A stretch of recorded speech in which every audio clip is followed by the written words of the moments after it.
what I would like to do is we are currently kind of in this little school site just kind of playing around. What are your questions, or do you guys want to, do you want us to challenge you guys, or do you have another thing that, I would love to get you guys involved, okay? Tanya, would you like to see how easy it is to use the FlexGrid? Yes. Okay, I'm going to have you come on up here really quick. Okay, we're going to actually be doing a mix of elements of time, FlexGrid customers. It's all kind of related to these students, okay?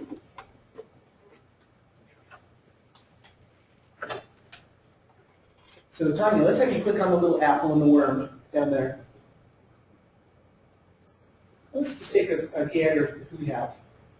Okay, we haven't done anything with Janet Wilson. Why don't you click on Janet's name? Technically it takes you to her log file. Let's scroll down and see if she has any notes. Okay, let's think of something that we want to record for Janet right now. Does she have a medical condition? Do we want to record a grade for her? Do we want to, what do we want to do with Janet? And ideally, if you're actually in the scenario, it helps because all of a sudden it's real. Okay, I just saw Janet kick Johnny. I need to record this, and then we talked about it. She did it again. You know, like I would need to record that. So right there, I would say add a new log entry. Boom, and I would say something like, okay, this is just a general note, but Janet kicked Johnny, and I told him not to, and he did it again immediately. You know, like it's you're covering your rear end in a way. Okay. Right. Let's have you go ahead and hit add log entry, and you don't have to use what I did, but let's have you enter some sort of a log entry on Janet.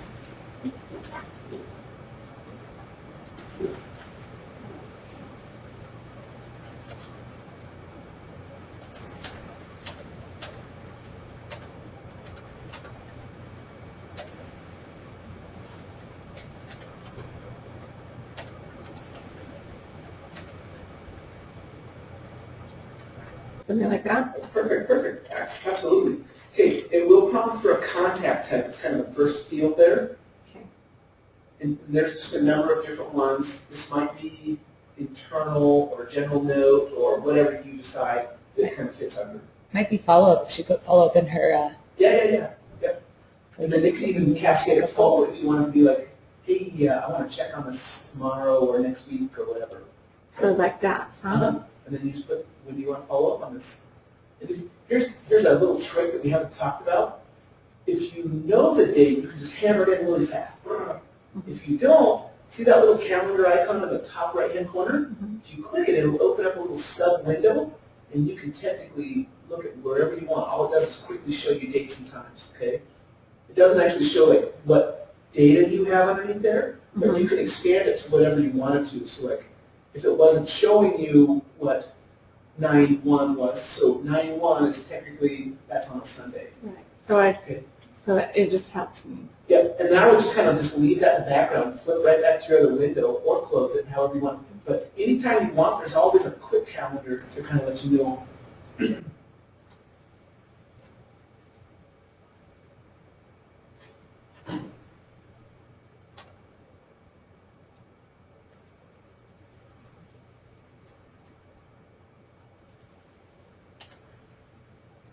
Perfect.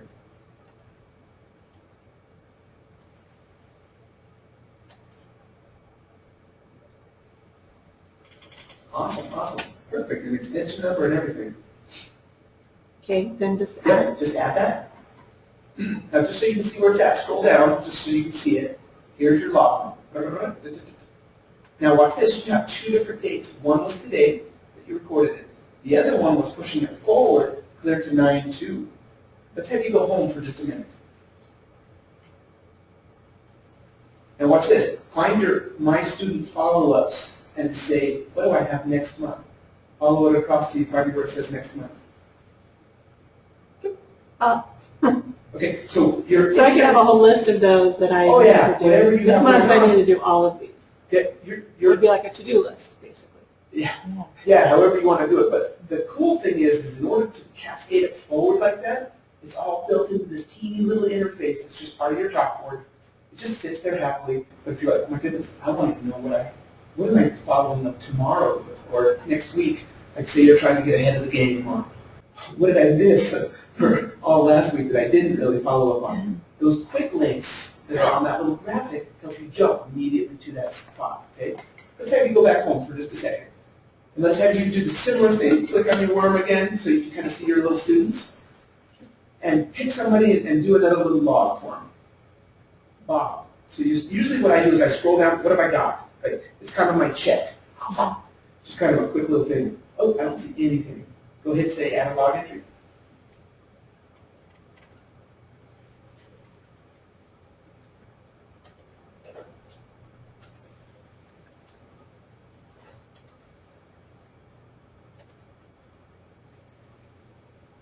Like that, right? Perfect. And I need I don't know what. So this is just kind of classifying it in a way like, okay, what do we need to do here? And what this eventually allows you to do is say you have certain things that you're doing all the time, you can eventually go back and search, hey, I'm just looking for my appointments. I'm just looking for my internals. I'm just looking for my in-person, or whatever. Like this was actually designed for salespeople, okay? Like, and a salesperson, they love to stand up and greet somebody and like, hey, I'd be happy to be your salesperson.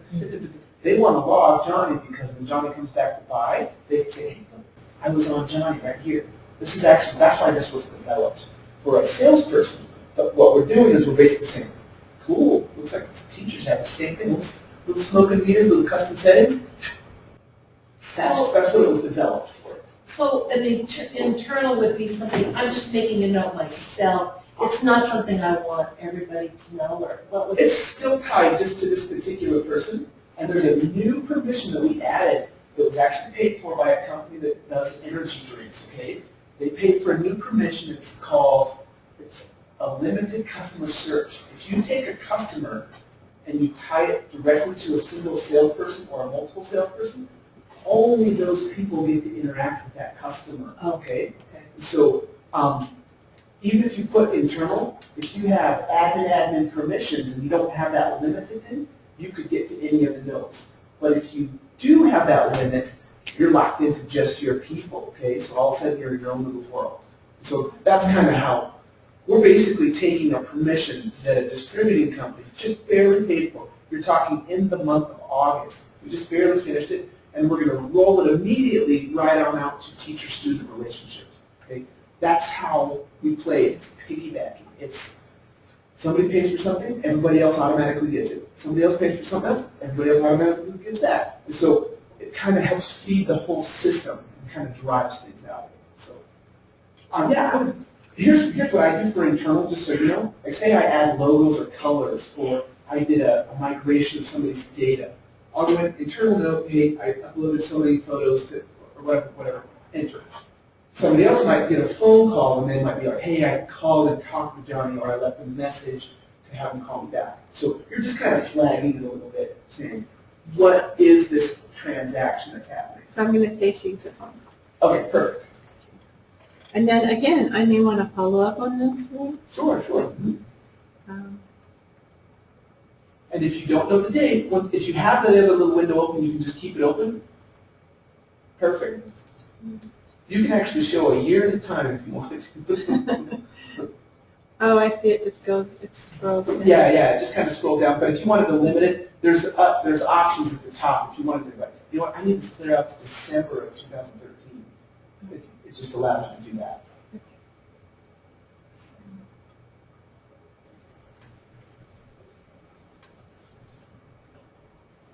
We have had some people say, why can't you put those cute little calendar boxes next to the thing so it just automatically does this? Why don't you? We're just like, oh my goodness, you know how many date fields there are now? It's like, it's more of a, oh my goodness, that's a week-long project. We don't have a week-long, not that it wouldn't help, but like, oh my goodness, everything has a date. So guess what? You're cascading things forward. Think those bricks in the wall, okay?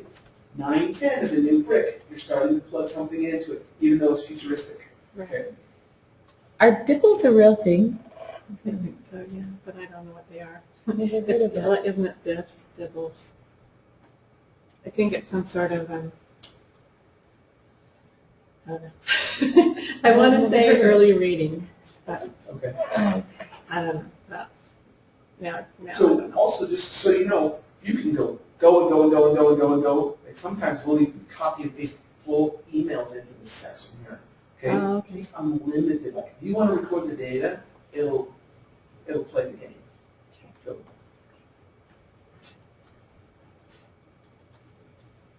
And there that is. sweet. So now you can go about your business because you technically already have a follow-up date and you monitored it. Okay? So if you're checking your follow-ups, it's going to now start reminding you as long as you're looking at your follow-ups.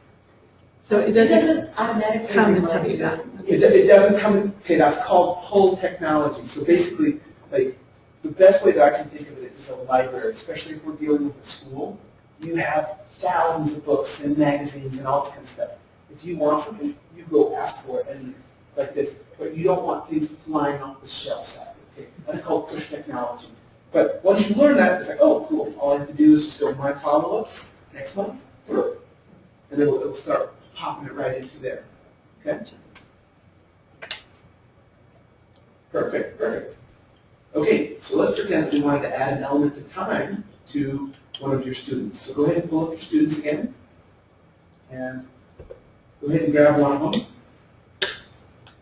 Okay, and right under, if you look at the bars, the big, dark, kind of reddish bars, boom, boom, boom, there's a number of different ways you can add new elements of time, but I like the little link that says new, right there, okay? That little guy right there is like, okay, let's throw this guy to a calendar. Click on special student notes. Click continue. And now just type in a caption or whatever, just whatever it might be, like say this was a special interview or whatever.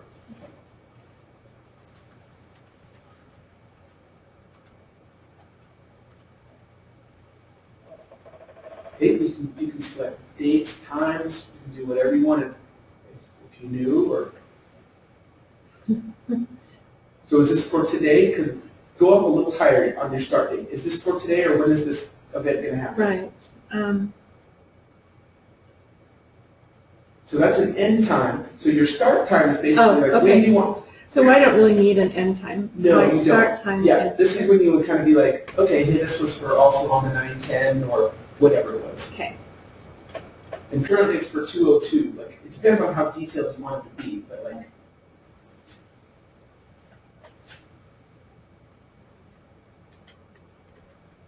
Perfect.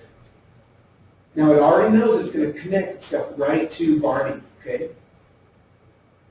I wouldn't worry about that at all. That is actually the tie to Barney. Right, okay? gotcha. See how right next to it says his student ID number? Mm-hmm. Okay, that's actually what's going to create that tie. So you can skip all of that other stuff and just go right to the notes if you had notes, or just say add it. And it would immediately be part of your calendar, which then shows up on your calendar instead of in your follow-ups. This is elements of time versus customer logs. Gotcha.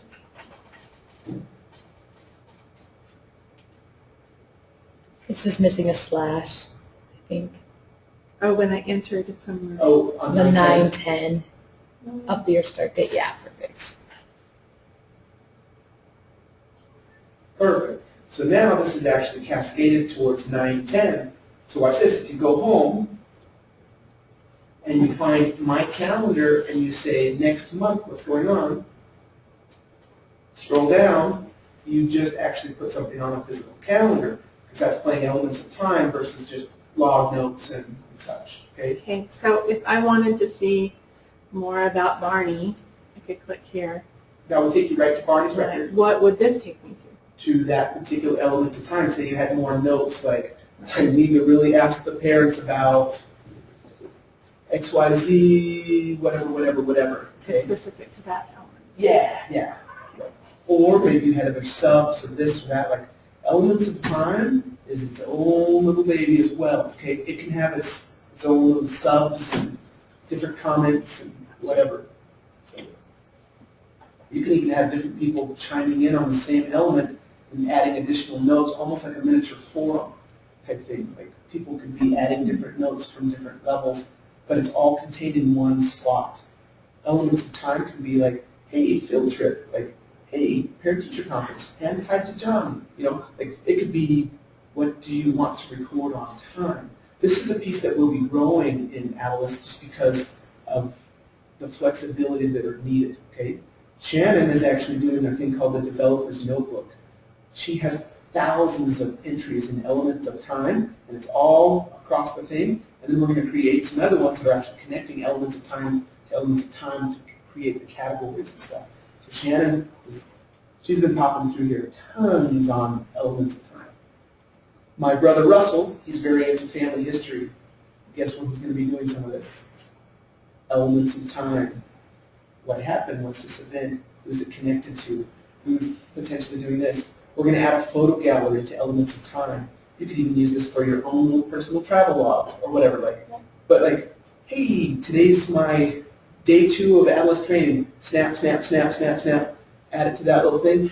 I just documented that. Whatever I did. It's a virtual journal. You can roll through. You can modify things because you can change all of those time templates. So it's very flexible. Elements of time is it's a great little tool. It on purpose kind of said, let's expand this a little bit because we don't want just this.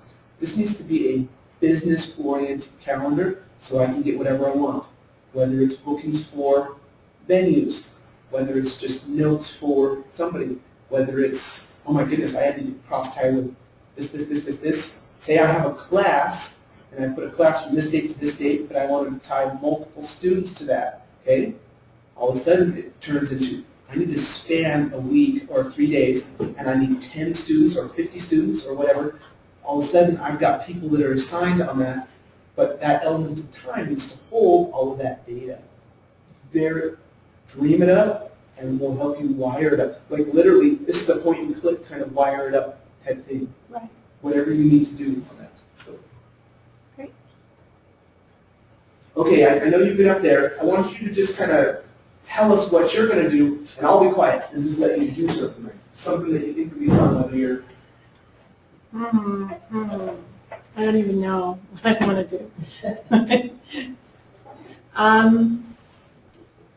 Okay, so I'm going to dream something. Okay, great.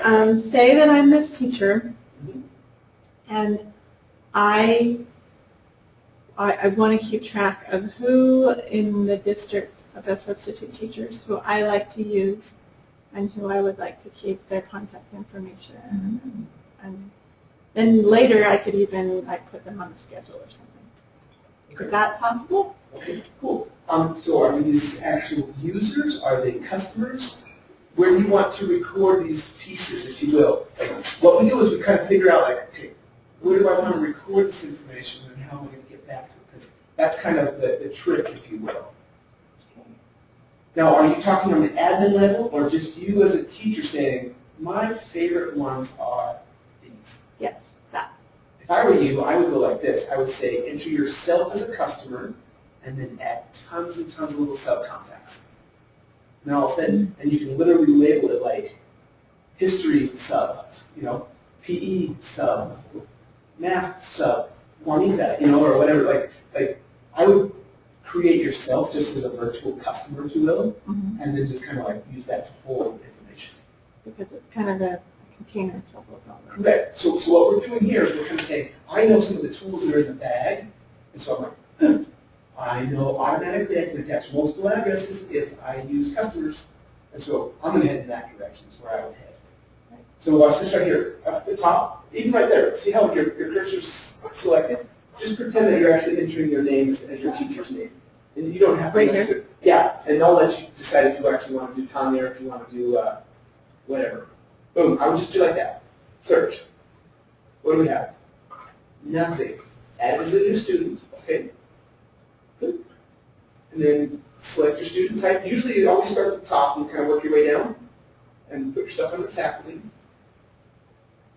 And then just kind of, you would type in just generic information like, yep, whatever you wanted to do for your, the only, because there's an or up there, you have to have a business name or a person last name. So on your last name, you could even just go B if you wanted to, okay? And then you could skip all that. You do need a zip because that has a required field on it. Just go 0000, whatever, if you need to. You can scroll down. Okay, Perfect. You can even assign it to yourself. So where it says the default main teacher, it's kind of one of the drop downs towards the bottom. Hit Adilas demo, so you assign it to yourself. Okay, you can add some your notes. Here's where you got to start adding your subs. If you wanted to, you could add them in line, just right here, say you had it in front of you, or you could say, add this little student, and then you can even make yourself inactive if you wanted to, so you exist, but you just wanted to use it as your. Or later, or whatever. Yeah. So just click on Add Student for just a minute. Does it say at least 2 characters for your last name? So it has to have less. B-E-E. Tanya B. Tanya B. So those right there, those are 3 additional contacts that we would allow you to add. Just you can technically Right have as many as you wanted to, okay? Like usually what I do is I'll add the item and then I'll hop through here and then I'll add them as I need them. Like Gotcha. that same field. Now if you scroll down just a little bit, the 3rd bar down says additional contacts. Level 1 bar right there. So click there. Now your contact type, this is where you would put math sub or something to that effect, okay? And then you would put first, last name, cell phone, whatever, you know. Oh, gotcha. It would actually take that, but it would technically be in the wrong field. Right? Whatever I want. Yeah. And then down in the notes section, this would be a very handy spot. You'd probably want to kind of put, you know, some sort of phone or email. How am I going to contact Joe if I want him? But the notes, you could be like, hey, Joe is great with the kids. He does this, this, and this. I really like him, okay?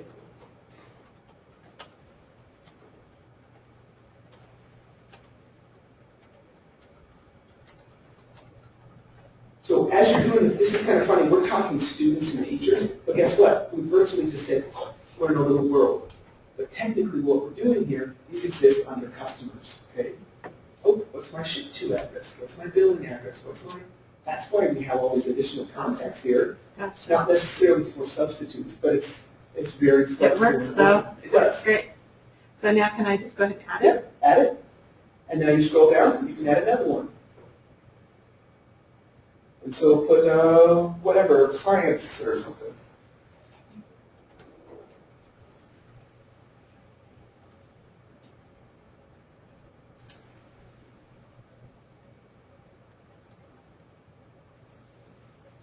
And I can put as much in. Yeah. Whatever you want. It's all optional.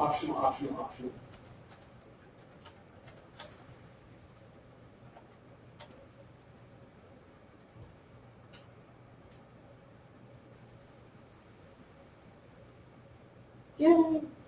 So basically what you're doing is you created yourself. You may never have flex your tides and nobody's going to keep grades on you and nobody's going to do anything, but you've created your own little entity here. And now you technically are part of the customer database. And if you don't want to actively be showing up, you can even turn yourself inactive, like, don't show me on my quick list. So watch this, go home. I'll show you how to do this, okay? This is tricky in the system. Click on your Apple again. Okay, fine, there you are. Tanya B at the top, okay? You're currently in that list. If you don't want to be in that list, I can show you how to do it. Click on Tanya. Go edit, it's up at the top, kind of in the middle, it's a link. Edit the student. Scroll down to almost the very bottom. Keep coming down. Flip your status from active to inactive. Scroll down and say edit. Now go back home and let's see if you show up on your list. Yay. But you're technically still there. Watch this. Up at the top where your quick search is, why don't you type in TAN. Okay, so off to the far side you'll see that it says inactive. But you technically still have the whole record there. And you can get in there and play, just go back to your log, you have all your people. You have it, you're using it, but you're kind of like, You don't want it so you're freaking hiding it. You're like, It's just- all I need is just a for tool. me. I need Yeah. a tool. So then I'm just like, oh man, I need a substitute tomorrow. I just click on there, go in, there's Joe. Yeah. So basically, it's just a small little list, but you're basically saying, who do I need, and what's going on, and whatever. So Cool. great job.